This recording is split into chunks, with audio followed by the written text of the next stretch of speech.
गोटे नुआ भिडियो समस्त को स्वागत। यह भिडियो आम ओटीटी एग्जाम 2025 किसी पेडागोजी क्वेश्चन डिस्कसन करवा। तो जो टीचर मैंने स्पेशल ओटीटी देवाई आशायी अच्छा भिडियो बहुत हेल्पफुल हम। तो क्वेश्चन गुड़ी देखी ना। प्रथम क्वेश्चन हूँ मूल्यांकन संपर्क में क्यों तथ्यटी ठीक अच्छे।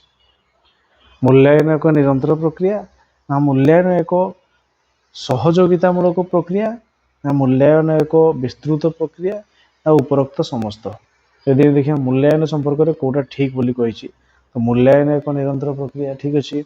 मूल्यांकन एक सहयोगितामूलक प्रक्रिया एवं मूल्यांकन एक विस्तृत प्रक्रिया तेणु उपरोक्त समस्त ऑप्शन डी हो राइट आंसर।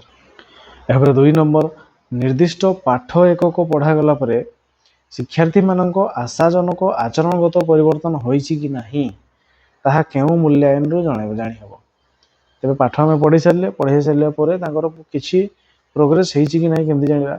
नैदानिक मूल्यांकन ना गठनमूलक मूल्यांकन ना समाप्ति सूचक मूल्यांकन ना स्थानकरण मूल्यांकन। ते आमे कौन करवा ना गोटे पीरियड पढ़े तापर आम कौन करवा ना कौन प्रोग्रेस होइछि कि नहीं जानिबा। तेणु आम कौन करवा ना फॉर्मेटिव असेसमेंट आम गोटे करवा। तेणु कौन हो ना गठनमूलक मूल्यांकन ऑप्शन बी हो यार राइट आंसर। यहाँ 3 नंबर शिक्षार्थी कौन सी विषय दोष दुर्बलता जानापी जो मूल्यांकन कराए ताकू कौन कहते। तार दोष दुर्बलता जानापी आम जो मूल्यांकन करवा नैदानिक मूल्यांकन ना गठनमूलक मूल्यांकन ना समाप्ति सूचक मूल्यांकन ना स्थानकरण मूल्यांकन। तेबे आम दोष दुर्बलता जानिबा तेणु ताकू आम कौन करवा ना तार डायग्नोस्टिक असेसमेंट आम गोटे करवा। तेणु आम कौन करवा ना नैदानिक मूल्यांकन तार करवा। तेणु ऑप्शन ए नैदानिक मूल्यांकन हो प्रश्न राइट आंसर। यहाँ 4 नंबर शिक्षण कार्यर समाप्ति पर शिक्षार्थी मानकर फलाफल संपर्क में क्यों मूल्यांकन सूचना दिए। तेरे कार्य समाप्ति पर जोटा हम से गठनमूलक ना समाप्ति सूचक मूल्यांकन ना नैदानिक मूल्यांकन ना स्थानकरण मूल्यांकन। कौन सी विषय आम पढ़ी सारापर तार प्रोग्रेस सारा विषय जानापी आम कौन करवा ना समाप्ति सूचक मूल्यांकन समेटिव असेसमेंट करवा। आउ पाठ पढ़ा चली बेले गठनमूलक मूल्यांकन करवा तार आचरणगत किसी परिवर्तन होची कि नहीं से अधा जानापी किंतु समाप्ति पर समाप्ति सूचक। तेणु ऑप्शन बी हो राइट आंसर। यहाँ 5 नंबर श्रेणी में नाम लिखाइबा पूर्व जो मूल्यांकन हुए ताकू कौन कहते। तो नाम लिखाइबा पूर्व आम चेक करवा सी कौ दल कौ स्तर अच्छी ता नैदानिक ना समाप्ति सूचक ना स्थानकरण मूल्यांकन ना गठनमूलक मूल्यांकन। तेरे आमर कौन ना स्थानकरण प्लेसमेंट करवा तेणु स्थानकरण मूल्यांकन हम ऑप्शन सी हो राइट आंसर। यहाँ 6 नंबर दीर्घ उत्तरमूलक परीक्षण संबंध में निम्न क्यों उक्ति ठीक। परीक्षार्थी निज हस्ताक्षर को उपस्थापन करे ना यही मूल्यांकन अभिज्ञ शिक्षक मान आवश्यकता रही। यह पाठ न बुझी घसी मन रखा उत्साहित करे ना उपरोक्त समस्त। तेरे दीर्घ उत्तरमूलक परीक्षण संबंध में कौटा ठीक अच्छी कहुई ना परीक्षार्थी निज हस्ताक्षर उपस्थापन करे यह नुह दीर्घ उत्तरमूलक। यही मूल्यांकन अभिज्ञ शिक्षक मान आवश्यकता अच्छी। हाँ जदि आम भाषा परीक्षा करुचे तेरे भाषा देखापी से शिक्षक निहाती जन भल शिक्षक रहा उचित। तापर देखा यह पाठ न बुझी घसी मन रखिए पाठ ना एमती हेनी उपरोक्त समस्त एटा नुह। तेणु ऑप्शन बी ही हो राइट आंसर। यहाँ 7 नंबर वस्तुनिष्ठ प्रश्न संबंध में निम्न क्यों उक्ति ठीक। वस्तुनिष्ठ प्रश्न संबंध में कौटा ठीक बोली कही। ऑप्शन यार मूल्यांकन अति सहज ना उत्तर देवारे परीक्षार्थीर स्वाधीनता न थाए ना मूल्यांकन परीक्षकों मन बा विचार उपर निर्भर करे नहीं ना उपरोक्त समस्त। तेबे क्यों उक्ति ठीक बोली कहुई। तेबे यार मूल्यांकन अति सहज ठीक हम।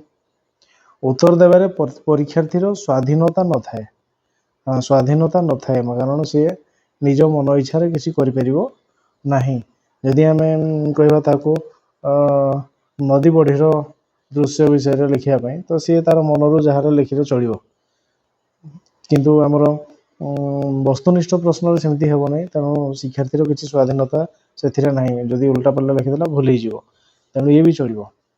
मूल्यांकन परीक्षकों मन बा विचार उपर निर्भर करे ना परीक्षकों मन ठीक थाऊ कि न थाऊ जदि ऑप्शन सी ठीक अच्छी तेबे 1 नंबर देवाई से बाध्य शिक्षक बाध्य मन उपर किसी डिपेंड करे ना तेणु ऑप्शन सी चलो तेणु उपरोक्त समस्त ऑप्शन डी हो राइट आंसर।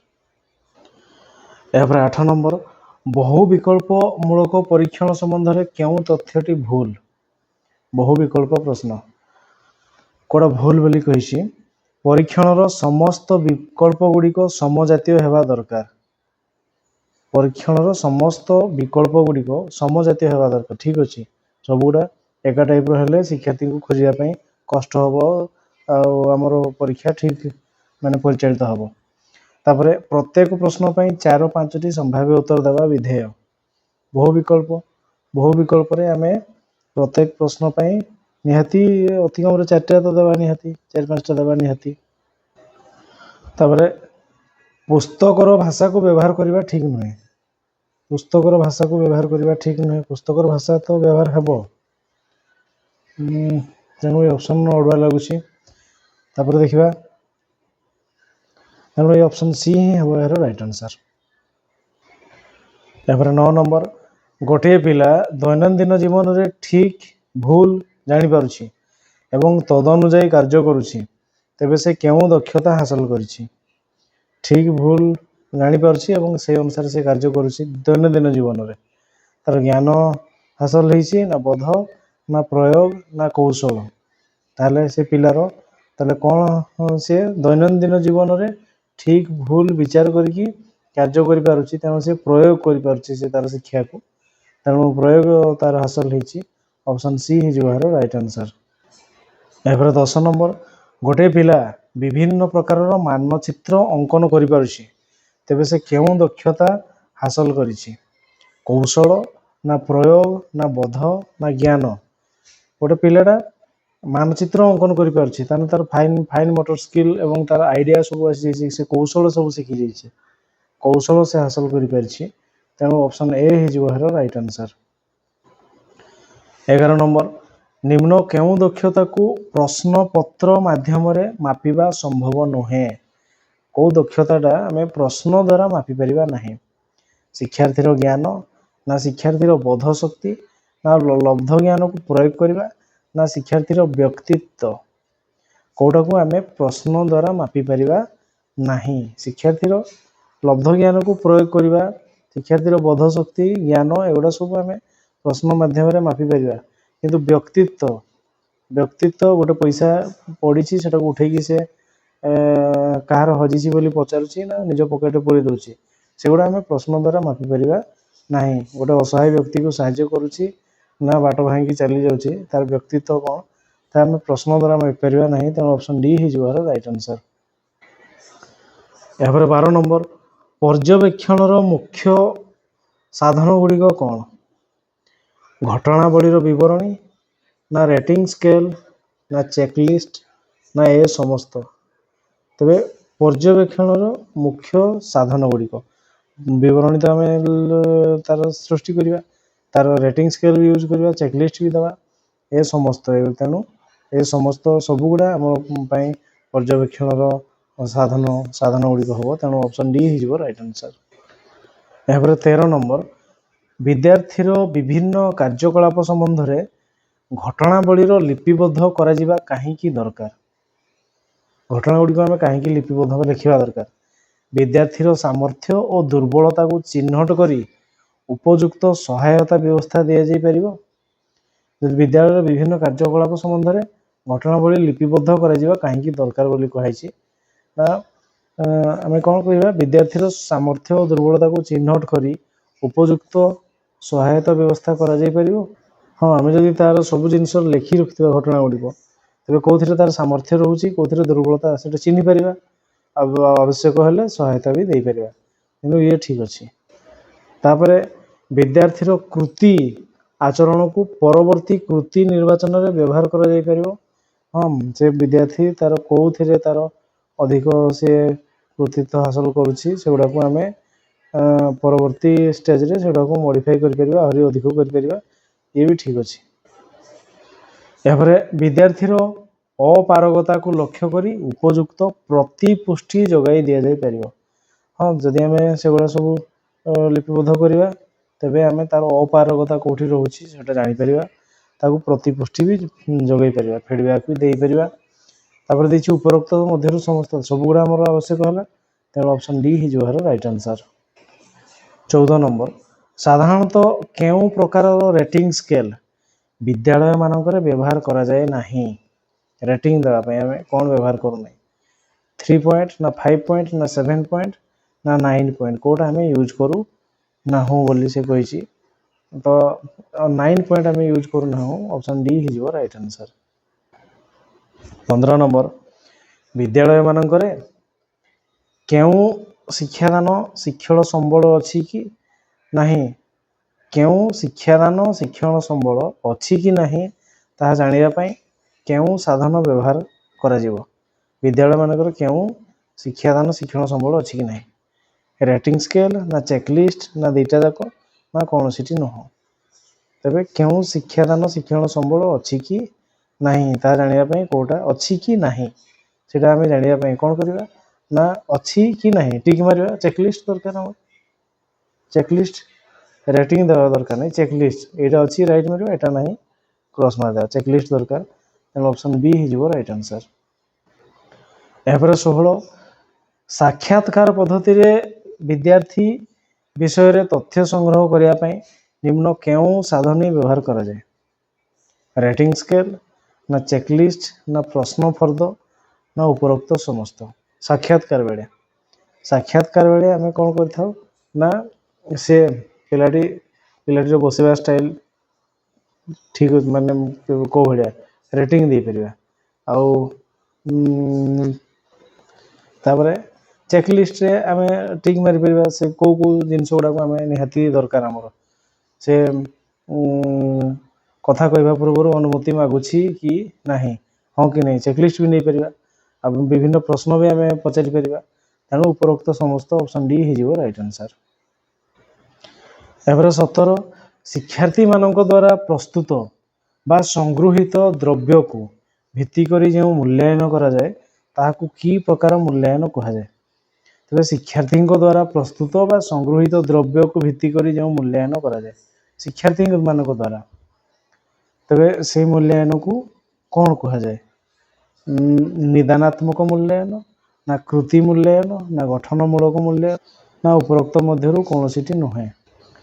ତେବେ ଶିକ୍ଷାର୍ଥୀଙ୍କ ଦ୍ୱାରା ପ୍ରସ୍ତୁତ ବା ସଂଗୃହୀତ ଦ୍ରବ୍ୟକୁ ଭିତ୍ତି କରି ଯେଉଁ ମୂଲ୍ୟାୟନ କରାଯାଏ, ଯେଉଁ ମୂଲ୍ୟାୟନ କୁହାଯାଏ ତାକୁ କି ପ୍ରକାର ମୂଲ୍ୟାୟନ କୁହାଯାଏ? ଯେଉଁ ମୂଲ୍ୟାୟନ କରାଯାଏ ସେଟା ହେଉଛି କିଏ ନା କୃତି ମୂଲ୍ୟାୟନ। କୃତି ମୂଲ୍ୟାୟନ ଅପସନ୍ ବି ହେଇଯିବ ରାଇଟ୍ ଆନ୍ସର୍।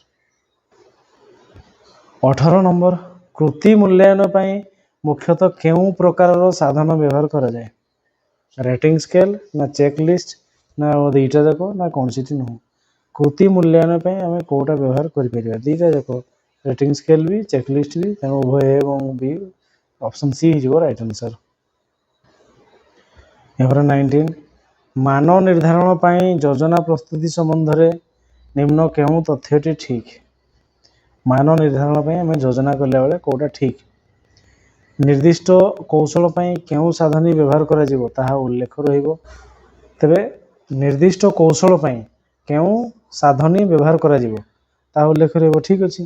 ତେବେ କେଉଁ ଟୁଲ୍ଟା ଆମେ ୟୁଜ୍ କରିବା କେଉଁ ଟେକ୍ନିକ୍ ପାଇଁ ସେ ଆମେ ଜାଣିବା ଦରକାର, ତେଣୁ ଅପସନ୍ ଏ ଠିକ୍ ଅଛି। ସାଧନୀ ବ୍ୟବହାର କରିବାର ପ୍ରଣାଳୀ ସମ୍ବନ୍ଧରେ ସୂଚନା ବି ରହିବ, ଇଏ ବି ଚଳିବ। ପ୍ରକଳ୍ପ କାର୍ଯ୍ୟ କିପରି କରାଯିବ ତାର ବି ସୂଚନା ରହିବ, ତେଣୁ ଉପରୋକ୍ତ ସମସ୍ତ ଅପସନ୍ ଡି ହେଇଯିବ ରାଇଟ୍ ଆନ୍ସର୍। 20 ନମ୍ବର, ପ୍ରଚଳିତ ମୂଲ୍ୟାୟନ ପଦ୍ଧତିର ସଂସ୍କାର ପାଇଁ କ'ଣ କରାଯାଇପାରିବ?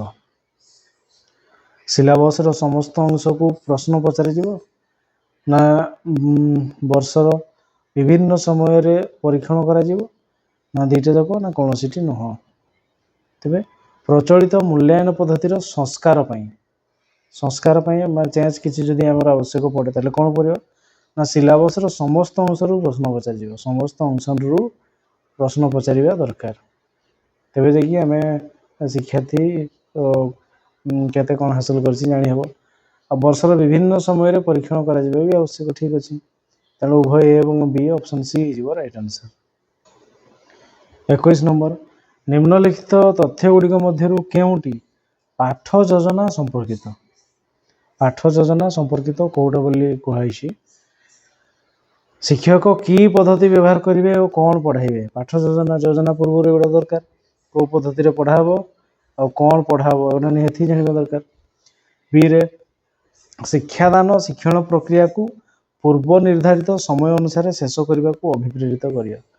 ତାହେଲେ ଶିକ୍ଷାଦାନ ଶିକ୍ଷଣ ପ୍ରକ୍ରିୟାକୁ ପୂର୍ବ ନିର୍ଦ୍ଧାରିତ, ଏଇ ସପ୍ତାହ ମୋର ଏତିକି ପଢ଼ା ହେବ ବା ଆଜି ଏତିକି ପଢ଼ା ହେବ ବା ଏଇ ମାସ ମୋର ଏତିକି ସରିବ, ତ ନିହାତି କରିବାକୁ ଅଭିପ୍ରେରିତ କରିବ, ଆମକୁ ମୋଟିଭେସନ୍ ଯୋଗାଇବ।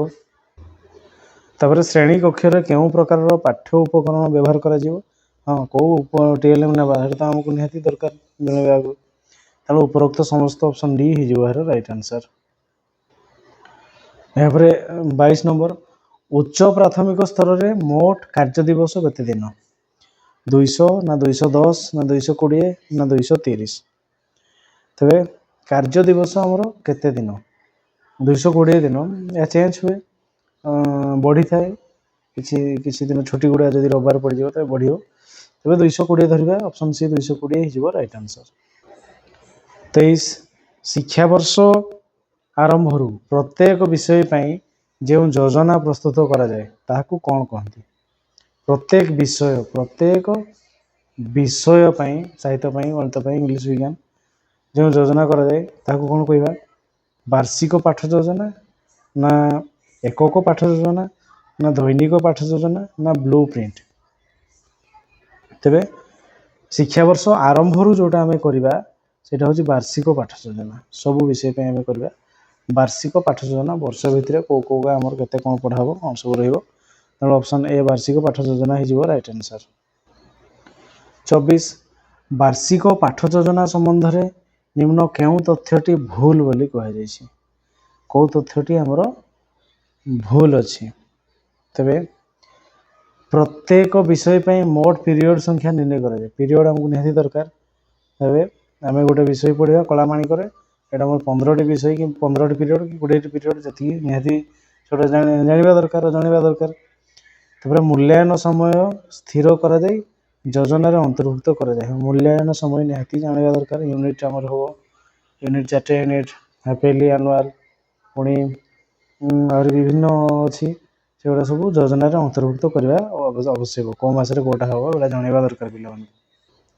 ତାପରେ ବାର୍ଷିକ ପାଠ ଯୋଜନାରେ ସହପାଠ୍ୟ କାର୍ଯ୍ୟକ୍ରମ ସ୍ଥାନ ପାଏ ନାହିଁ। ସହପାଠ୍ୟ କାର୍ଯ୍ୟକ୍ରମ ସ୍ଥାନ ପାଏ ନାହିଁ ବାର୍ଷିକ ପାଠ ଯୋଜନାରେ, ନିହାତି ସ୍ଥାନ ପାଇବ। ସହପାଠ୍ୟ କାର୍ଯ୍ୟକ୍ରମ ନିହାତି ସ୍ଥାନ ପାଇବ ବାର୍ଷିକ ପାଠ ଯୋଜନାରେ।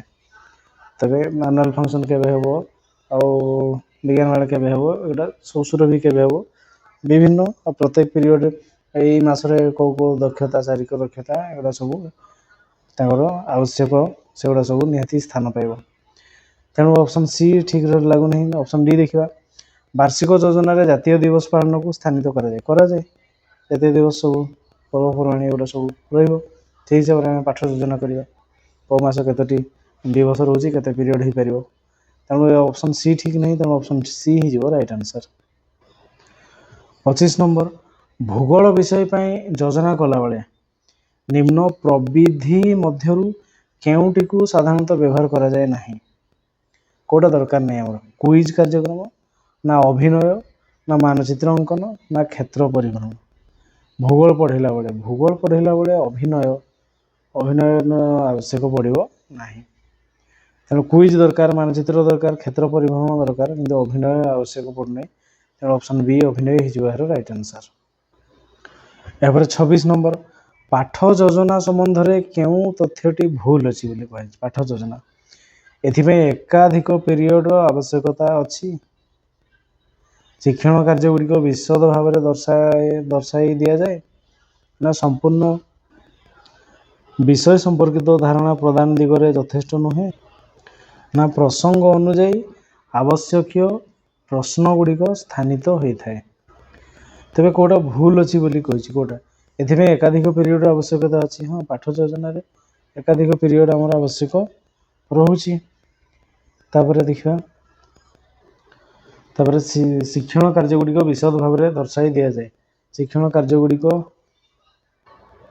हाँ ये पाठ योजना देती दैनिक पाठ योजना मैंने कह वार्षिक नुहे दैनिक पाठ योजना एकाधिक पीरियड आमर आवश्यकता हम ना जदि आम शिक्षण कार्य गुड़िक विशद भाव में दर्शाइबा माने गोटे गोटे पीरियड कथा आम आलोचना करवा पाठ योजना एटा हूँ गोटे पाठ योजना दैनिक दैनिक दैनिक नुह तो गोटे पीरियड जोटा कि वार्षिक भी नुह तेणु एकाधिक पीरियड आवश्यक दरकार ना ऑप्शन ए भूल अच्छी देखा ऑप्शन बी ठीक है ऑप्शन ए भूल अच्छी संपूर्ण विषय संपर्कित धारणा प्रदान दिगरे यथेष्ट संपूर्ण विषयटा आम एठी जन पार ना तेणु ये भी ठीक लिखाई संपूर्ण विषयटा आम गोटे पीरियड संपूर्ण विषय धारणा दे पार ना हुए तो लेखक परिचय दे पार ना गोटे कि दुईटा अनुच्छेद आज जीव से हिसाब से यथेष्ट हम ना तापर प्रसंग अनुजाई आवश्यक प्रश्न गुड़िक स्थानित होता है प्रसंग अनुजाई आम जो पाराग्राफटा अनुजाई से अनुसार आवश्यक प्रश्न आम दे पार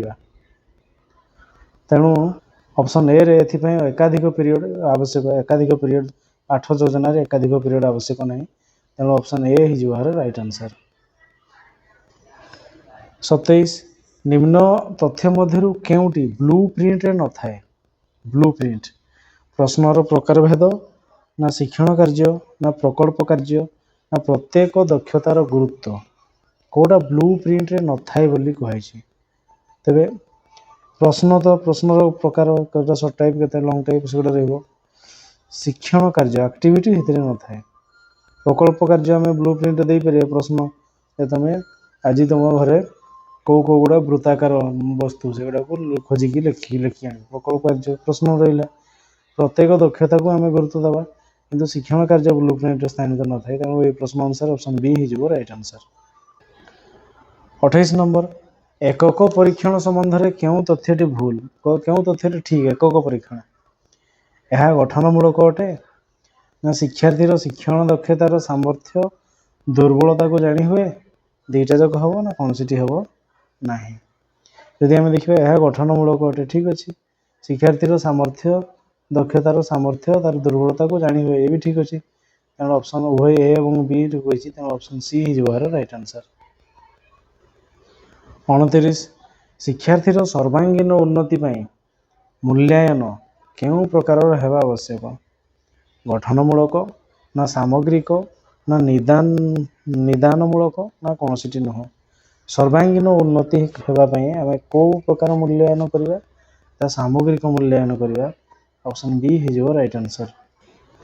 30 शिक्षण प्रक्रिया रे मान निर्धारण फलाफल केउं माने जानिबा दरकार मान निर्धारण फलाफलटा क्यों मैंने जानवा दरकार विद्यार्थी ना शिक्षक ना अभिभावक ना उपरोक्त समस्ते तेरे मान निर्धारण फलाफल पिलाटी केते कौन करला समस्ते विद्यार्थी भी जानवे शिक्षक भी जानवे अभिभावक भी जानवे उपरोक्त समस्त ऑप्शन डी हो राइट आंसर। यहाँ 31 परीक्षा और मूल्यायन संबंध में क्यों तथ्यटी ठीक परीक्षा और मूल्यायन संबंध में कौटा ठीक बोली कहुई मूल्यायन परीक्षार एक क्षुद्र अंश मूल्यायन परीक्षार एक क्षुद्र मूल्यायन परीक्षार गोटे क्षुद्र अंश ना हे ना मूल्यायन गोटे बहुत हेवी जिनसटा तापर परीक्षा सह विद्यार्थीर शिक्षण अनुभूति व्यक्तित्व शिक्षादान पद्धतिर निबिड़ संपर्क अच्छी परीक्षा सह एगुड़ा सब किसी आवश्यक नहीं अनुभूति व्यक्तित्व शिक्षादान पद्धतिर निबिड़ संपर्क अच्छी एगुड़ा हो पार ना ये भी ठीक नहीं परीक्षार प्रधान लक्ष्य होची विद्यार्थीर बहुमुखी विकास और उपयोगी बहुविध आचरणगत परिवर्तन शिक्षार प्रधान लक्ष्य होची विद्यार्थीर बहुमुखी विकास और उपयोगी बहुविध आचरणगत परिवर्तन तेरे परीक्षा आम आचरणगत परिवर्तन एटा करवा कौन संभव परीक्षार प्रधान लक्ष्य आम शिक्षादान माध्यम से गुड़ा कर कौन सीटा ठीक ना तेणु ऑप्शन डी कौन सी नुह हो राइट आंसर। एपर 32 केउ मूल्यांकन प्रधान काम होची विद्यार्थी दुर्बलता को खोजी बाहर करवा। दुर्बल सामग्रिक मूल्यांकन ना निदान भित्तिक मूल्यांकन ना कृति मूल्यांकन ना उपरोक्त मध्य कौन सी नुह।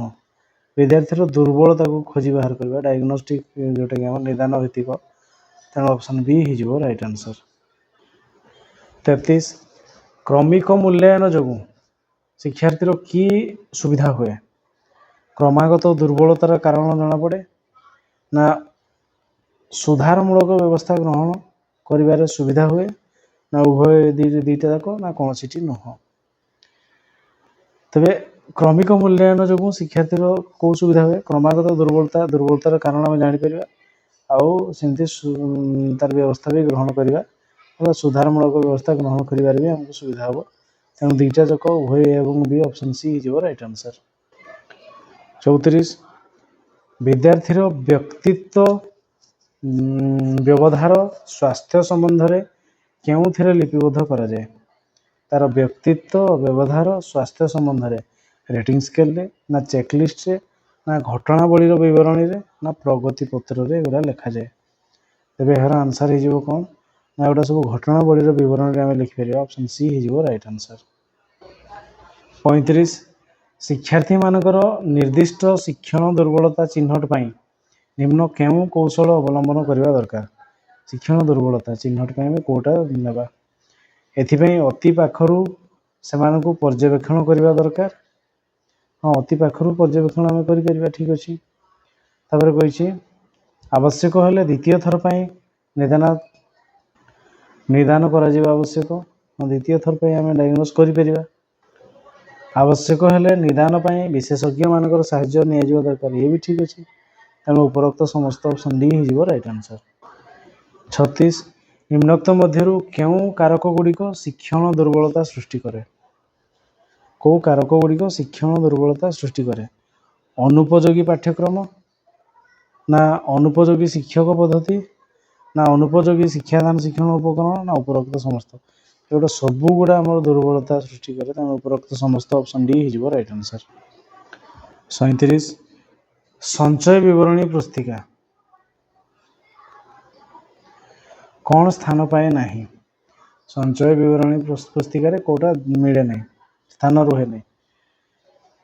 स्वास्थ्य और शारीरिक अवस्था ना कृति मूल्यांकन ना कौन सी विषय रे विशेष दक्षता ना शिक्षादान पद्धति। तेज संचय विवरणी रे कौन रही ना स्वास्थ्य शारीरिक अवस्था कृति मूल्यांकन दक्षता भी रु शिक्षादान पद्धति शिक्षक कौन पढ़ेले से स्थान पाइब ना। तेणु ऑप्शन डी हो राइट आंसर। 38 विद्यालय मानकरे विद्यार्थी मानकर शिक्षण दुर्बलता को दूर करने निम्नोक्त क्यों व्यवस्था ग्रहण करा उचित। तेरे शिक्षण दुर्बलता को दूर करने आम कौन व्यवहार करवा उचित। छोट दल रखी से समस्या संपर्क में आलोचना करवा ना विकल्प शिक्षण उपकरण व्यवहार करवा ना पुनः शिक्षादान ना उपरोक्त समस्त। तेज एगुड़ा सबुगुड़ा आम दरकार तेणु ऑप्शन डी उपरोक्त समस्त हो राइट आंसर। 39 विद्यार्थी मानकर शिक्षण दुर्बलता को दूर करने निम्नोक्त मध्य क्यों प्रतिकारकमूलक व्यवस्था ग्रहण करा दरकार। देसी कार्य पुस्तक व्यवहार करवा निहाती दरकार। दृश्य श्राव्य उपकरण व्यवहार एगुड़ा भी करवा। व्यक्तिगत भाव शिक्षा देवा एटा भी चलेगा। उपरोक्त समस्त व्यवस्था तेणु ऑप्शन डी हो राइट आंसर।